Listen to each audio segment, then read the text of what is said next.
자, 오늘 예수님이 이렇게 말씀하셔요. 3절에 보니까 예수께서 비유로 여러 가지를 그들에게 말씀하여 이르시되, 그러니까 이 말씀이 무슨 말씀이라는 거죠? 비유의 말씀, 그렇죠? 10절에 가니까 제자들이 와서 예수님 비유로 말씀하십니까? 라고 또 물어요. 여러분 그 뒤에 몇 절이냐 하면은 23절, 34절에 가서 보세요. 34절에 가보면 예수께서 이 모든 것을 무리에게 뭘로 말씀하시고? 비유로 말씀하시고, 비유가 아니면 아무것도 말씀하지 아니하셨으니, 그러니까 예수님의 말씀 가르침에 비유가 많이 있다라는 얘기예요. 그러면 이 비유가 뭐냐? 헬라어로 파라볼레라고 얘기합니다. 파라볼레. 이 파라볼레라는 말은 헬라의 두 단어가 합쳐진 말인데, 파라라는 단어하고 발로라는 단어가 합성해서 파라볼레라고 얘기를 합니다. 그러면 파라, 앞단어의 파라는 뭐냐? 나란히 있다라는 뜻이고, 그 다음에 볼리라는 이 단어는 던지다라는 단어예요. 던지다. 그러니까 나란히 있는데 던지다. 이 말은 같이 연결해서 이 말씀을 해석해 보면 나란히 옆에 두고 던지다. 말한다라는 거예요. 말한다. 나란히 옆에 두고 가르친다. 그런 뜻입니다. 우리가 어떤 대상이나 개념을 설명할 때에 두 대상을 나란히 두고 비교하는 걸 가리켜 비유다라고 얘기를 해요. 학교 다니시면서 국어 공부 잘하신 분들은 아실 거예요. 비유법에는 두 가지가 있어요. 직유법이 있고 은유법이 있어요. 예를 들어서 직유법은 뭐냐면은 쟁반같이 둥근 달. 쟁반같이 둥근 달. 그러니까 달이 쟁반은 아니잖아요. 근데 비유한 거잖아요. 이걸 바로 둥글다라는 말을 직접적으로 얘기한 걸 가리켜 직유법이다라고 얘기하는 것이고요. 내 마음은 호수. 여러분 마음은 호수가 아니잖아요. 근데 호수는 넓잖아요. 이것을 내 마음을 비유해서 얘기한 것. 다시 말해서 본 뜻을 숨기고 표현하라는 대상을 암시적으로 나타내는 이 비유법을 은유법이다라고 얘기를 해요. 이게 바로 비유예요. 오늘 예수님 이 직유법과 비유법을 여러분 성경 읽다 보면 주님 참 많이 하셨어요. 그러니까 예수님의 가르침에는 이 은유와 직유법이 적절하게 섞여 있지요. 그래서 예수님의 가르침 속에서 가만히 보면은 당시 사람들이 관심을 가질 일들, 그리고 지금 그들이 하고 있는 일들, 그런 일들을 비유로 해가지고 말씀을 하셨지요. 이를테면 하나님의 자녀된 우리를 하나님이 먹이시고 입히신다. 제가 이렇게만 얘기하면 하나님이 어떻게 우리를 먹이고 입히셔? 이렇게 피상적으로 생각하잖아요. 근데 예수님은 이 말씀을 무리들에게 가르칠 때 뭐라고 말씀하십니까? 자, 공중의 새를 봐라. 그들이 이렇게 하니까 공중의 새가 휙 날아가요. 봐라, 저 공중의 새도 아무도 먹을 것 입을 것 갖다 주지 않는데도 잘 날아다니지 않느냐? 또 들의 백합화를 봐라. 사람들이 이렇게 보니까 들판에 백합뿐만 아니라 온갖 들풀들이 있어요. 이렇게 주님은 주변을 보면서 실제로 그들이 눈으로 볼 수 있는 것을 가리키면서 설명해 주셨어요. 일종의 실감나는 시청각 교육이죠.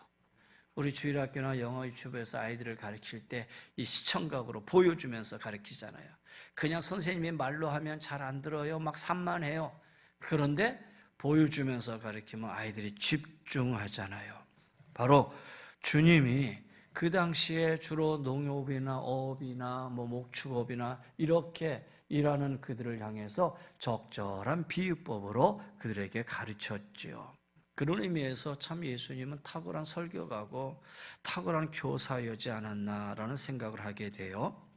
자, 이제 본론으로 들어가서 오늘 이 비유, 예수님이 말씀하신 이 말씀은 공간복음에 다 있어요. 마태복음도 있고 마가복음에도 있고 누가복음에도 있고. 그러니까 이 말씀이 실적으로 마태나 마가나 누가나 이 말씀을 들었다라는 거죠. 그리고 이 말씀을 있는 그대로 기록한 그런 말씀이에요. 자, 이 말씀을 제가 제목을 오늘 뭐라고 붙였냐면은 씨 뿌리는 사람의 비유. 오늘 여기에 달력에도 보니까 씨 뿌리는 사람 비유 해가지고 제가 이 제목을 그냥 갖다 여기다 이렇게 붙였어요. 그런데 말씀을 가만히 보면 오늘 이 비유의 핵심이 씨를 뿌리는 자냐 아니면 뿌려진 씨가 핵심이냐 이렇게 물어봤을 때에 여러분 씨를 뿌리는 자가 핵심입니까? 아니면 뿌려진 씨가 핵심입니까? 뿌려진 씨가 핵심이죠. 여러분 다 아실 거예요. 씨라는 것은 뭘 뜻합니까? 주님이 누가복음에는 이 씨를 가리켜 하나님의 말씀이다 그랬어요. 그러면 씨를 뿌리는 사람은 누구냐? 주님이 직접 설명을 하지는 않았지만 하나님의 말씀을 뿌리는 사람이니까 예수님 이렇게 말할 수도 있고 오늘날 말씀을 전하는 목사님, 전도사님, 선교사님들 주의 종이다라고 말씀하고 있지요. 그런데 이 비유의 핵심은 씨나 씨를 뿌리는 사람에게 사실 있진 않아요. 본문을 보세요. 주님이 지금 무엇을 말씀하기 위해서 이 비유를 말씀하시냐라는 것은 뿌려진 씨가 열매를 맺기 위해서 도대체 뭐가 중요하냐? 씨를 뿌리는 사람인가? 씨를 뿌리는 사람은 다 똑같아요. 그러면 씨가 중요한가? 씨도 똑같아요. 똑같은 씨를 뿌리고 있어요. 그럼 뭐가 다르느냐? 바로 씨가 뿌려진 땅이 달라요. 어떻게 다릅니까? 여러분이 잘 아는 대로 네 종류의 땅이 있어요. 길가, 바위 위에 얇게 덜핀 흙땅, 가시떨기가 있는 땅, 그리고 좋은 땅. 이 비유의 핵심은 여기에 있지요.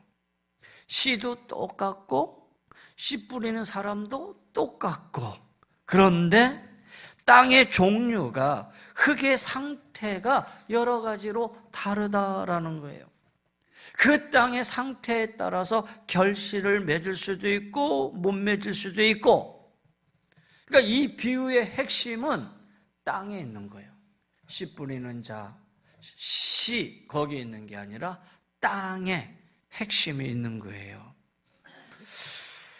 그렇게 본다면 씨 뿌리는 자의 비유 이렇게 말하는 것도 아니고 뿌려진 씨의 비유 이것도 아니고 정확하게 붙인다면 씨 뿌려진 땅의 비유 이렇게 얘기하는 것이 더 정확하지 않을까라는 생각을 하게 돼요. 여하튼 우리가 한 번 정도는 이 말씀을 한번 생각해 보자 해서 여러분에게 말씀드렸고요. 말씀드린 대로 이 비유에 대한 얘기는 여러분이 잘 아는 얘기지만 이 얘기를 길게 할 게 아니라 그냥 이 말씀을 우리가 아시는데 여러분 제가 덧붙여서 몇 가지 더 말씀을 드리려고 그래요. 보세요. 제일 먼저 씨 뿌리는 자가 씨를 뿌렸는데 길가에 뿌려진 씨다. 근데 흙이 단단해서 길가에 방치되고 발에 밟히다가 결국 새가 와서 먹어버리고 말았다. 주님이 치해 주신 이 말씀에 의하면은 이 새는 뭘 가리켜요? 마귀지요. 길가라는 것은 농토의 한 부분이지만 사람들이 막 자꾸 다녀가지고 자꾸 밟힘으로 인해서 단단해진 땅을 얘기하고 있는 거예요. 이 말은 무슨 말씀이냐? 하나님의 말씀을 받는 우리의 마음이 길가처럼 단단할 때에 말씀의 씨가 뿌려졌는데 그 말씀의 씨가 마음이 너무 단단해서 안으로 들어가지를 못해요. 그러면 그 씨가 그대로 남아있으면 새가 와서 먹는다. 다시 말해서 마귀가 도로 가져가 버리고 만다. 마귀에게 도로 빼앗기고 만다 그랬어요. 어디에 있어요? 19절의 말씀 보세요. 아무나 천국 말씀을 듣고 깨닫지 못할 때에는 악한 자가 와서 그 마음에 뿌려진 것을 어떻게 한다고요? 빼앗나니 그랬어요. 말씀의 씨앗이 내 마음에 떨어졌는데 너무 딱딱해 마음이. 이 씨앗이 안으로 들어가지를 못해요. 그러니까 마귀가 그 씨앗을 도로 빼앗아 버렸다. 도로 가져가 버리고 말았다라는 거예요. 또 어떤 씨는 돌밭 위에 떨어졌어요. 바위 위인데 그 바위 위에 얇은 흙이 덮여 있어요. 얇은 흙이 덮여 있어서 그 씨앗이 거긴 자랄 수가 있어요. 왜냐하면 햇빛이 따뜻하게 햇빛을 받으니까는 오히려 더 빨리 싹이 터요. 근데 문제는 그 다음이죠. 이렇게 발아한 씨가 수분을 받아야 돼. 수분도 공급받아야 되는데 수분을 공급받지를 못하네요. 왜냐? 뿌리가 내려야 되는데 그 밑에 돌이 있고 바위가 있으니까 뿌리가 내리지를 못해요. 그러니까 뿌리가 없다 보니까는 수분과 양분을 공급받지를 못해요. 그래서 말라버리는 거예요. 이걸 주님이 뭐라고 얘기를 하십니까? 20절에 보니까 말씀을 들여줄 돌밭에 뿌려졌다는 것은 말씀을 듣고 즉시 기쁨으로 받지만은 그 속에 뿌리가 없어서 잠시 견디다가 말씀으로 말미암아 환난이나 박해가 일어날 때 넘어지는 자 그랬어요. 처음에는 씨가 막 자라는 것 같아가지고 와 감사합니다 기쁩니다 그렇게 막 믿음 신앙생활이 좋은 것 같은데 조금만 지나고 오니까 마음이 시험이 들고 어려움이 있으니까 그냥 금세 주저앉아 버리는, 말씀을 들을 때 기쁨으로 받지만 뿌리가 없어서 잠깐 믿다가 시험 받을 때에 그냥 넘어지고 배반하는 자 이렇게 설명하셔요. 그 다음에 세 번째 가시떨기를 보세요. 씨가 뿌려졌어요. 잘 자라요. 그런데 가시떨기조차, 이미 잡초로 떨어진 가시떨기조차 같이 자라요. 그러고 보니까 그 땅이 나쁜 땅은 아니에요. 좋은 땅이에요. 그런데 좋은 땅에 떨어진 씨도 잘 싹이 자라서 잘 자라는데 문제는 그 옆에 가시떨기도 함께 자라서 이 가시떨기가 자라고 있는 이 싹을 그냥 막아버리고 말았어요. 오히려 가시떨기가 더 자라서 자라고 있는 이 씨를, 이 싹을 그냥 덮어버리고 만 거예요. 가시떨기 속에 뿌려진 씨가 싹이 나고 자라기는 하지만 가시떨기 같은 잡초가 훨씬 성장력이 강하기 때문에 결국 이 가시떨기의 양분을 빼앗겨서 질식되어서 열매를 맺지 못하게 되는 거예요. 이 경우를 22절에 주님이 이렇게 설명하셔요. 가시떨기에 뿌려졌다는 것은 말씀을 들으나 세상의 염려와 재물의 유혹에 말씀이 막혀 결실하지 못하는 자 이렇게 얘기하고 있어요. 세상의 염려와 재물의 유혹에 막혀 쓰러지고 넘어지는 자, 좀 더 쉽게 말한다면 세상적인 염려나 재물의 욕심이나 향락에 빠져서 결실하지 못하는 사람을 얘기하고 있는 거예요. 반면에 좋은 땅에 떨어졌다. 좋은 땅에 떨어졌다. 여기에는 결실하여 그 어떤 것은 30배, 60배, 100배로 열매를 맺는다. 근데 이 부분에 누가복음에 보면 뭐라고 설명하고 있냐면 착하고 좋은 마음으로 말씀을 듣고 지키어 인내로 결실하는 자라고 그랬어요. 말씀이 마음에 떨어졌어요. 그 말씀을 듣고 그 말씀대로 지키고 실천해요. 그런데 열매 맺을 때까지 잘 참아내고 인내하고, 그러니까 열매를 맺는다는 것은 참음과 인내가 필요하다라는 거예요. 그냥 한순간에 맺는 게 아니라 봄이 지나고 여름이 지나고 가을이 가야 비바람도 맞고 찬바람도 맞고 뭐 이리저리 어려움을 겪고 나서야 결국은 잘 참고 인내했더니 열매를 맺게 되었다라는 거예요. 자, 여기까지 목사님 말씀 안 해주셔도 저 잘 알고 있어요. 이거 여기 다 나와 있어. 전 다 알아요. 이렇게 아마 생각하시는 분들도 계실 거예요. 그런데 여기서 조금만 더 한번 들어가 보십시다. 귀찮아요?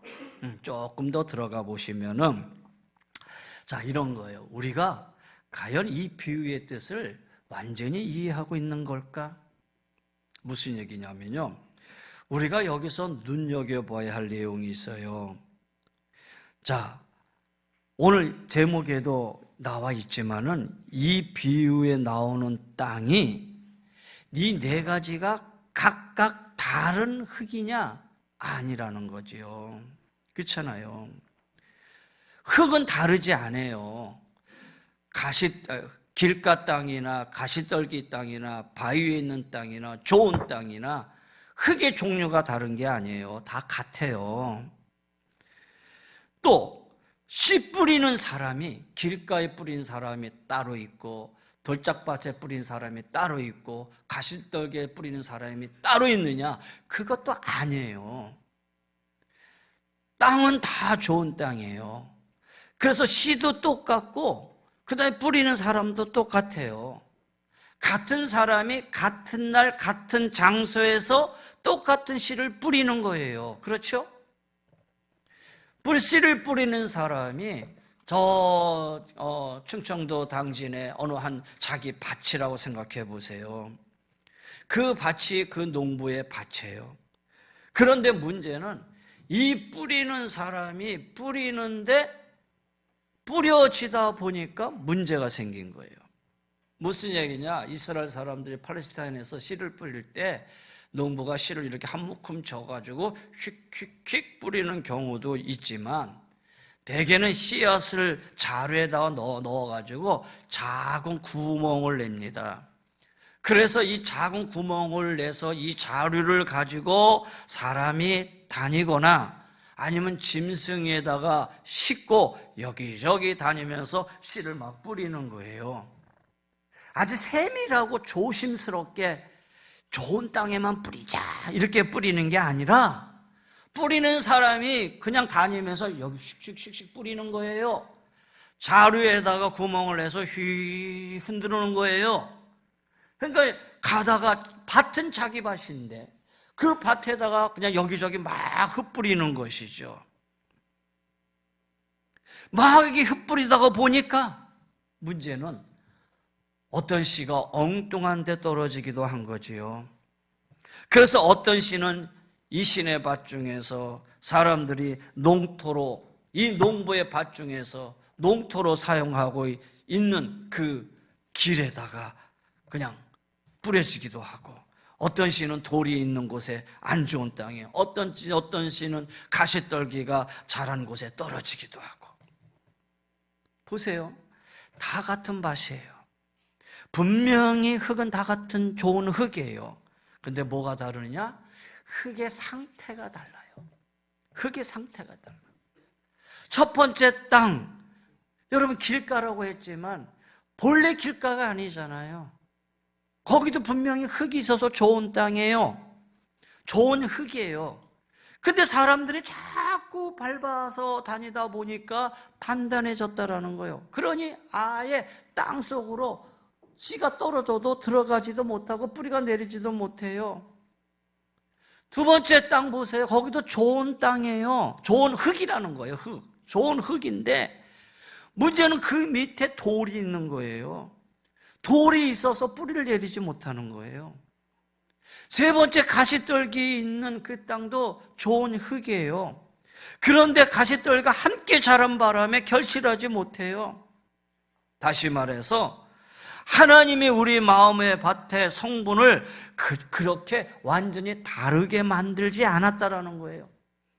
누구는 처음부터 길가고 그 다음에 돌짝밭이고 가시떨기고 좋은 땅입니까? 아니지요. 다 같은 흙이다라는 거예요. 하나님이 흙으로 만들었을 다 같은 흙으로 만들었지 어떤 건 좋은 흙, 어떤 건 나쁜 흙 이렇게 만든 거 아니잖아요. 물론 타고난 기질이 타고난 기질이 뭐 고집센 사람도 있고 못된 사람도 있고 반면에 온유한 사람도 있고 다 달라요. 하지만 우리의 생각만큼 그렇게 다르지 않다라는 거예요. 생각해 보세요. 여기 앉아있는 여러분이나 혹 여러분 저 유치장 안에 있는 죄수들이나 솔직히 달라봐야 얼마나 다르겠습니까?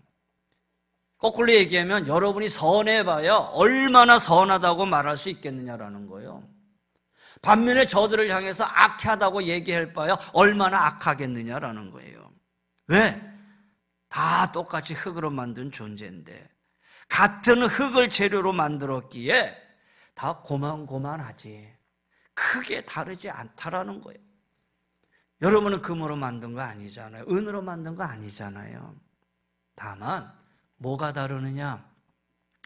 우리를 만든 흙은 다 비슷비슷한데 그 흙의 어떤 상태에 있느냐에 따라서 삶이 달라진다라는 거예요. 그 흙의 상태가 무엇이냐에 따라서 달라질 수 있다라는 거예요. 단단해진 마음이 있어요. 말 그대로 완악하고 완고한 마음, 가능성이 없어 보이는 사람이에요. 하지만 이 사람도 처음부터 그렇게 완고한 자는 아니었잖아요. 처음에는 괜찮은 사람인데 점차 고집과 자기 주장이 강해지면서 그야말로 씨알도 안 먹히는 완고한 사람으로 변했어요. 거기에 씨알, 하나님의 말씀을 던져도 아예 듣지도 않는, 그 말씀이 그 안에 들어가지도 않는 그런 사람으로 바뀌었다라는 거예요. 또 어떤 사람 겉으로 보기에는 괜찮아 보여. 착하게 살 것 같고 신앙생활 잘 할 것만 같은 사람으로 보여요.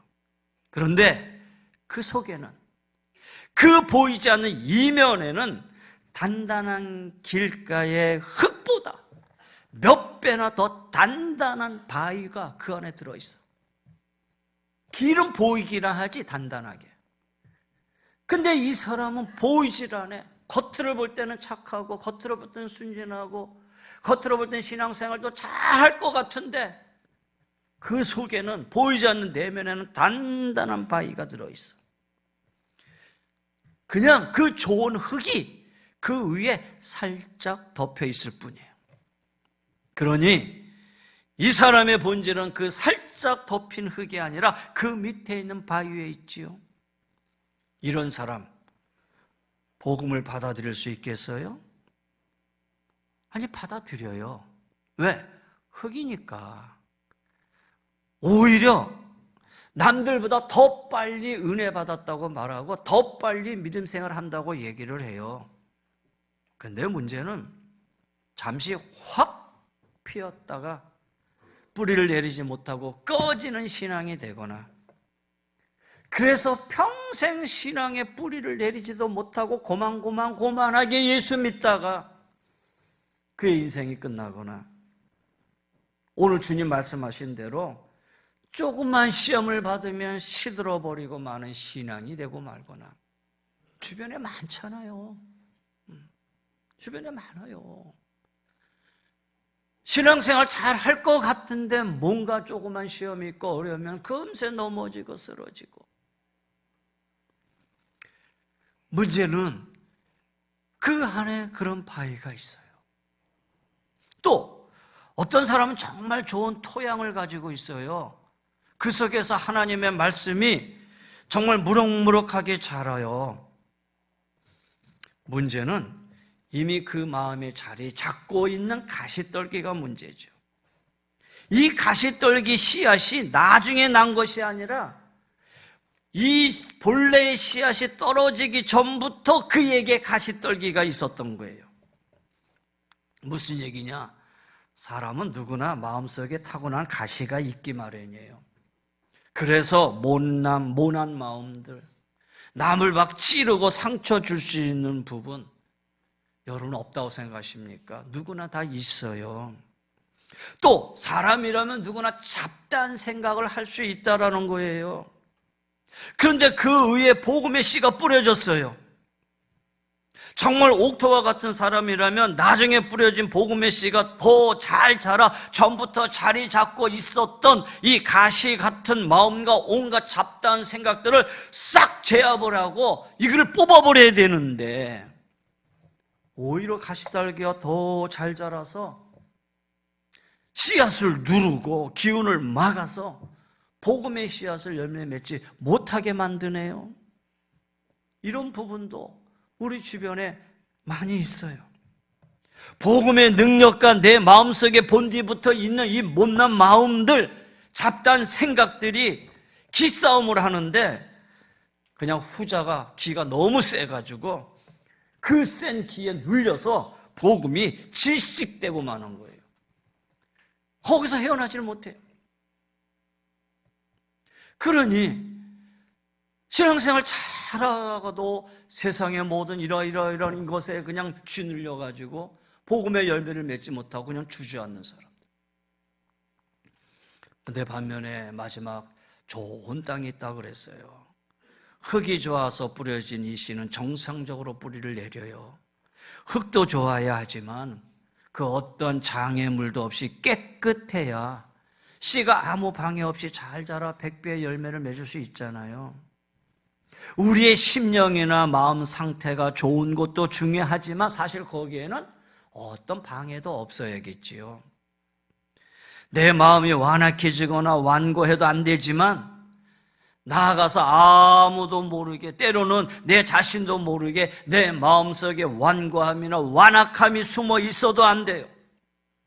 그것이 결정적인 순간에 튀어나와서 나의 뿌리 내림과 결실을 막을 수도 있기 때문에 내 마음을 또한 혼란하게 하거나 뿌리 내림을 방해할 수도 있는 그 어떤 잡다한 가시나 이런 것들이 없어야 된다는 거예요.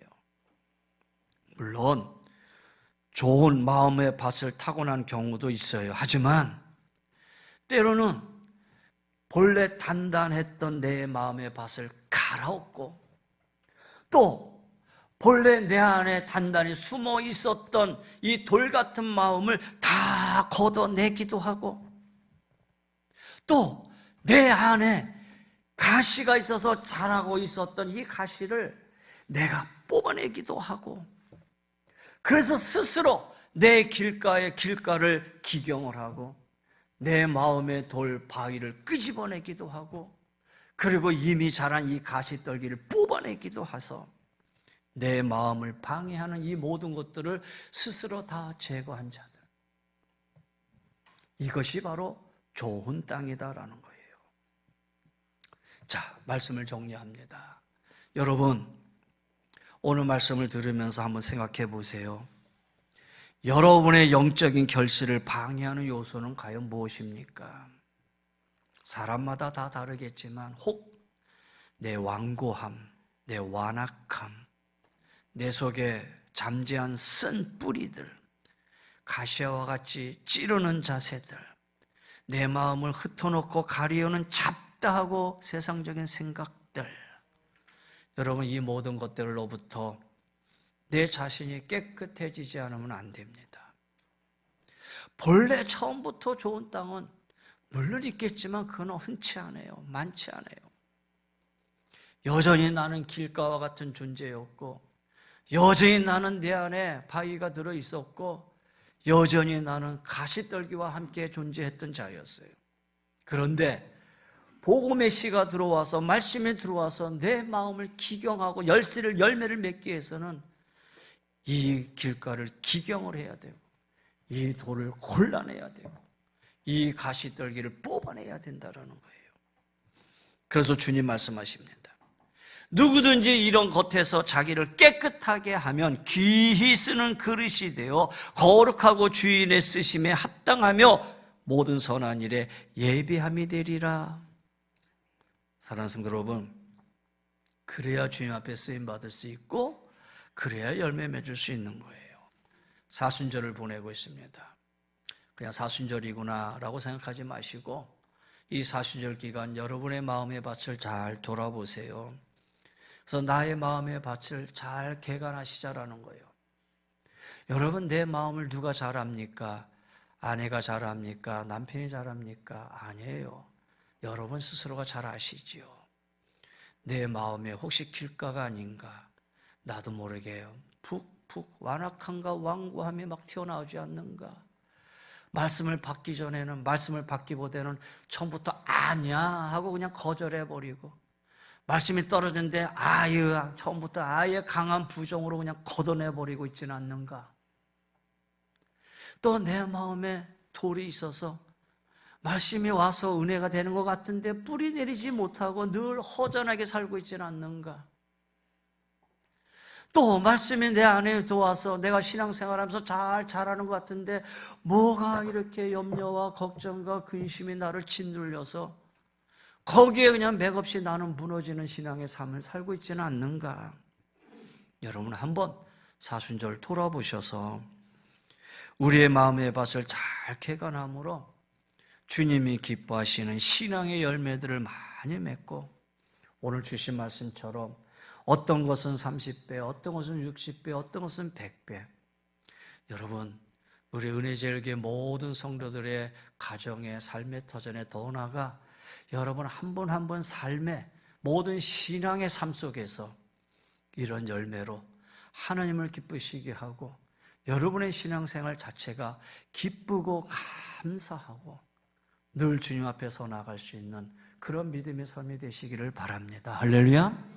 오늘 사순절 기간 동안 여러분 마음의 밭을 잘 돌아보셔서 기경을 할 수 있는, 개간을 할 수 있는 좋은 밭에 열매를 맺을 수 있는 밭으로 만들어 나가는 우리 사랑하는 귀한 성도님들 다 되시기를 주의 이름으로 간절히 권면하며 축원합니다.